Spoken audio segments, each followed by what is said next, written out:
So would I buy a 2022 Nissan Murano?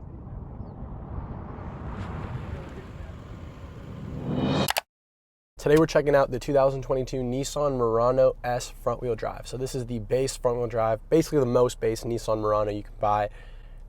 I'm just gonna take a look at it, see if it's really worth the money, see if maybe you should still be buying this in 2022 instead of maybe the all-new Rogue or even a Pathfinder, both of which again are all new and have been redesigned. All I'm gonna ask is that if you guys enjoy this video, you throw it a like, and if you wanna see more content like this as well as help make content like this possible, that you subscribe. Without further ado, let's get out onto the road.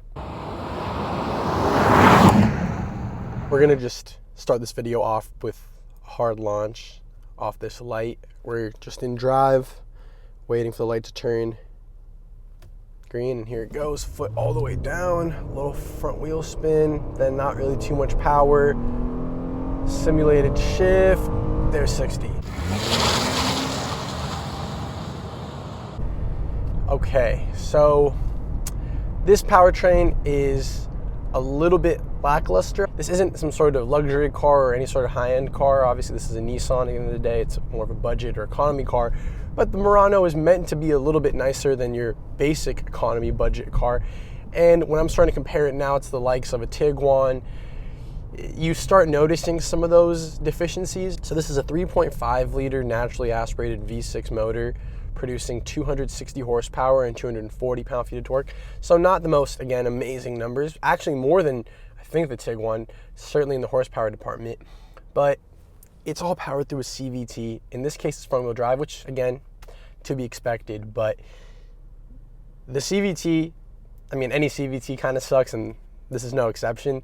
So it, in some ways, feels like you're putting a lot of wear on the powertrain when you're not really, but it's how it feels and how it sounds and how it looks on the tachometer. But it doesn't really aid this engine anyway. You know, it's already a little bit of a lethargic motor, already low torque. It makes horsepower high in the rev range, and a CVT isn't doing this motor any favors. So that's the first thing I noticed. Then again, I'm probably being a little too critical of a vehicle that's main mission is to get people from A to B and not meant to be much more than that. So the Murano here in its base form starts at around $32,500 in front-wheel drive S trim, and I think this vehicle, as equipped out the door with destination, was just a touch over $34,000.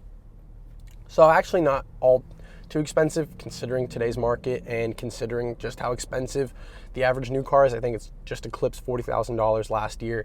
So this is actually below that average new car price. And when you start thinking about, you know, or start seeing RAV4 Primes going for $10,000 or $15,000 over sticker in this market, 35 grand doesn't sound too bad for this. My only gripe with the Murano is that technically it costs more than the new Rogue. Now, again, dealer markups are completely subjective, and each dealer is going to have their own markup and whatever, but at sticker price, this is more than a Rogue, and I think the Rogue is a bit more value. I've yet to drive a Rogue, but I have sat in one, and the tech feels a little better. The dash is digital versus this kind of antiquated cluster. The screen and the entire design of actually the center stack is just better. Now, that's because the Rogue was just redesigned for 2021, I believe, and this is a 2014 design that is on its very, very last legs, likely to be entirely redesigned for next model year for 2023, if not certainly for 2024. So you're getting into an antiquated product off the jump, but considering dealer markups, considering the fact that certain vehicles are hard to get right now, that would be one really big strength of the Murano. Furthermore, you have at least a nice base safety suite. You have LED headlights standard, you have blind spot monitoring and lane keep assist. So some of those basic safety features you're gonna want and you're gonna often have to pay a premium for in luxury vehicles are standard here in this Nissan Murano. I'll give the car credit here too. The fit and finish, while again an older and more antiquated design, is solid. They've mastered it. There's no really aggressive or obnoxious squeaking. You know, there are areas you'll certainly notice where you wish there were higher quality materials being used, and here around the gear selector, the plastic trim and rubber and stuff all looks terrible, and the steering wheel, which is literally the most high touch point in the entire vehicle, you would wish they would spend a little bit of their budget instead of leaving it just texturized rubber, but the upper dash here has some faux leather, nice overall design, some fake aluminum plasticky trim, some soft touch leather here on your door cards and the center armrest. The seats, while they're cloth, actually feel like a sporty Alcantara. I don't know how well it's gonna hold up, but it looks and feels nice and it's soft. So the steering wheel is a big disappointment. The central screen, quite a bit of disappointment. It has Apple CarPlay and it's touchscreen, but it's about this big diagonally and it's just not very 2022. But overall, you're not sitting in this car pissed off at how crappy it feels. The headliner is a light color, which is to be expected. I just wish there was maybe a sunroof. I know that's optional in the higher trim levels, but then you're creeping up in price. And I feel like where the Murano makes the most sense, if you're gonna buy one, is in this kind of low to mid $30,000 range. I would not be spending high 30s, low 40s for one of these, when in theory, that should get you a whole lot more car, or at least a much more updated car. And again, that brings me back to the Rogue, which seems to be that. I mean, it's a touch smaller and obviously it's not meant to even be as premium as this. The inside definitely looks better and the outside looks more updated. It's true of the Pathfinder as well. You're getting that new updated Nissan design language that you're not really getting here. And that really does bring me to the main thing, which is I really don't like how this car looks. Not just the fact that it's an older design, but it's kind of a crappy design. And it kind of has that weird bean-shaped, awkward look to it. And it's neither aggressive and muscular, nor is it smooth and sleek. It's kind of this weird in-between, and even like the design of the headlights and stuff doesn't really complement the overall design of the vehicle. So not my favorite car looks-wise, but once again, being realistic, people aren't buying this just for the look. They're buying it because it makes sense financially, or they're buying it because some of the safety features or decently premium feeling interior are what have sold them on getting a Murano. Rear seat legroom is actually pretty solid. I'm about 6'2" and I can easily fit behind myself. Headroom is pretty good. Cargo room is also decent, but unfortunately that sloped off rear lift gate kind of gets rid of some of your space. And in the Rogue, it's more flat. And in both the Pathfinder and the Rogue, you get a little bit more of a squared off shape in the back, so you get more of a practical cargo area. Rear visibility is all right through the rear view mirror, but the side view mirrors are plenty large, and again, the safety features definitely aid in drivability.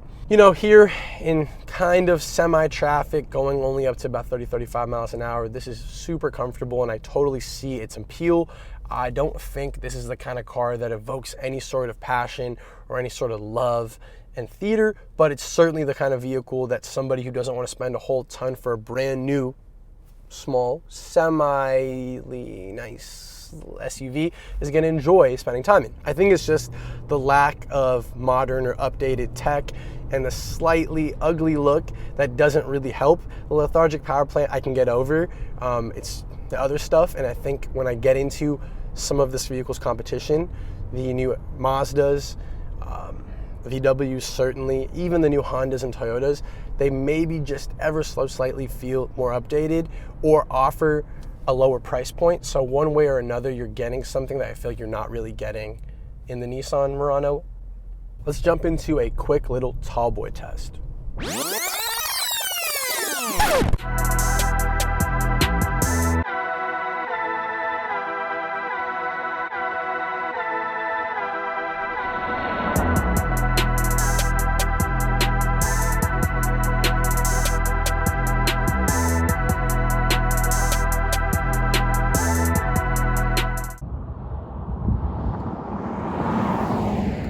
There's just little things that don't feel. The AC vent controls feel pretty cheap. The starter button looks terrible. The rear view camera feed looks like it's being filmed off a potato, which really drives home the whole antiquated tech vibe of the Murano. So there are areas where it does feel kind of crummy, but then it's weird how they mix in areas that look pretty nice, like these. Generally speaking, the entire door card looks really nice. I will say that despite its lethargic powertrain, it actually drives decently for a front-wheel drive crossover. It seems planted. The brakes seem adequate. It doesn't feel bad to drive in any way. It's just not great to drive, and the second you put your foot down, that CVT really disappoints. At the end of the day, for its strengths and for its weaknesses, the Murano does feel like a budget vehicle. There's no sense of rugged utility or true faux luxury that supersedes the reality of being in a low $30,000 Nissan in today's world, where that is relatively an affordable vehicle. And while it's not bad, it's not going to feel super high-end. That's just the truth. And that may not be as much true of some of the competition, but your mileage may vary, and you may have your own subjective opinion on that. And I think you got to follow your heart when it comes to a lot of these vehicles. They're all pretty decent. Get whichever one looks the best to you, whichever brand you have the most affinity towards, or whichever vehicle is the most budget friendly or the best deal. So would I buy a 2022 Nissan Murano? Probably not, unless I got a smoking deal, or unless I had a ton of affinity for the Nissan brand and just wanted what the Murano has to offer. I think the forthcoming Murano is going to be really, really cool if it's anything like the new Aria concept. We'll blast off the line one more time, because why not? Ooh, good amount of wheel spin, and it's pretty slow rev going up. There's 55. I couldn't get to 60 in this stretch. And if you guys have enjoyed this video, please consider subscribing. New videos are dropping every single week on Fridays. Comment down below. Let me know what you guys want to see. I'll do my best to make it happen. As always, this is Rio. Peace out.